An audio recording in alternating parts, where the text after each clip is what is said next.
But Jimmy, let's get into who we focus on, because I do think that's where we're very different than the people watching. Is our plans, I feel like, take a holistic approach to the world. Mm-hmm. And I feel like real estate agents' plans take a very micro approach to who they go after. Yeah, sure. So I think let's set the stage here, because when we think about developing a marketing plan, a cohesive marketing plan that speaks to itself, that's connected, that accomplishes one of those 4 goals that we talked about, we first start with the audience of people that we're going after.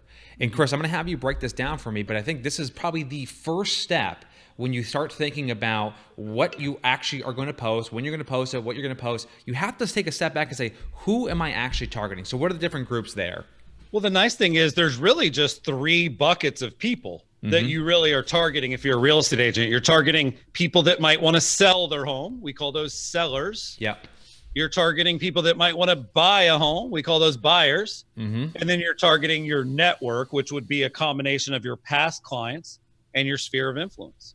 So there's really 3 groups that you go after, but that's 3 groups you should go after. Mm-hmm.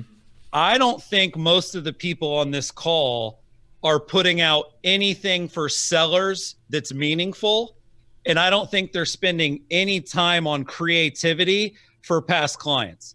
So there's a lot of listing alerts, that ain't marketing. There's a lot of forced registration on websites, that ain't marketing. There is very little actual marketing for any of these 3 groups. And here's the problem. If you only go after buyers and sellers, if you don't make past clients and sphere part of your mix, your marketing's going to always kind of suck, and you're going to always look like you're desperate for business. Mm-hmm. Because here's a very simple truth that people don't want to hear, Jimmy.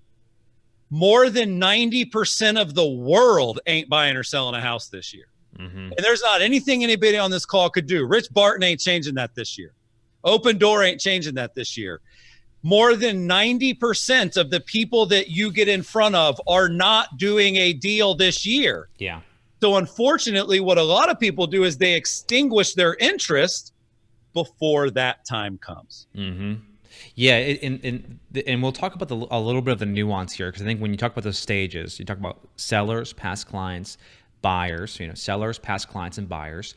There's actually stages within each one of those buckets that we actually go after. We ask ourselves these questions like, what stage of the selling process are they currently in that we might want to market to them? So if they're early in the process, Chris, everything else that we do afterwards changes. We don't just take a seller and say all sellers are created equal. They're not. Nope.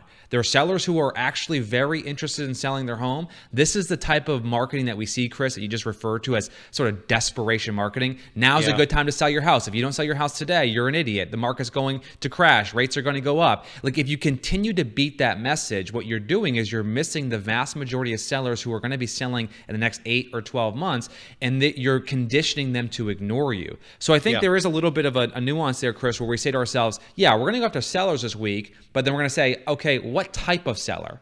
Yep. People that are selling soon, people that are selling later, even with the buyers. Like, are we going after serious buyers or old buyers or new buyers or engaged buyers? Mm-hmm. And then even like the way that you segment. So this is an interesting stat that we pulled. 65% of all revenue from email marketing comes in through segmented emails. So what happens, Jimmy, is when you only do like your monthly e-newsletter, it's sort of irrelevant to all, and you're not really building any insight into your list. When you do marketing every week, now you don't actually have to spray and pray. You can use a scalpel. Mm-hmm. So as an example, we're not even just saying buyers that are hot. We're saying buyers that came into our database in the last month, or we're saying buyer leads that opened last week's marketing. See, this is the beauty of having a plan, is that every week you're building a new list of people that are more engaged or less engaged. Yeah. So your ads become more relevant, your emails become more relevant. And you're right. Like, people are just too idealistic. Let me say this again. Do you want to buy or sell a home? 93 to 95% of the answer is no. So just don't forget about them. educate them. Well, we have some examples coming up. I don't want to jump in. We'll get into that. But the word that I want everyone to write down, which is so critical to that first stage, Chris, of focusing on who you should actually market to, is relevancy. You're asking yourself, how do I stay relevant to the audience I'm about to market? Because that's the only thing that matters. As Chris just said, if your marketing message tries to incorporate too many angles and too many types of people, it becomes irrelevant. Therefore, you get conditioned to be ignored. So, Chris, Jimmy, real quick, when we get into the buyer and seller examples in a minute, we're going to give 8 specific ideas that you guys can turn in to your marketing plan for the next 2 months. Yeah. But what I want people to pay close attention to is how even our buyer and seller marketing is interesting to everyone. It's not only interesting if you're buying or selling right now. That's a big secret sauce that we'll point out. Very cool.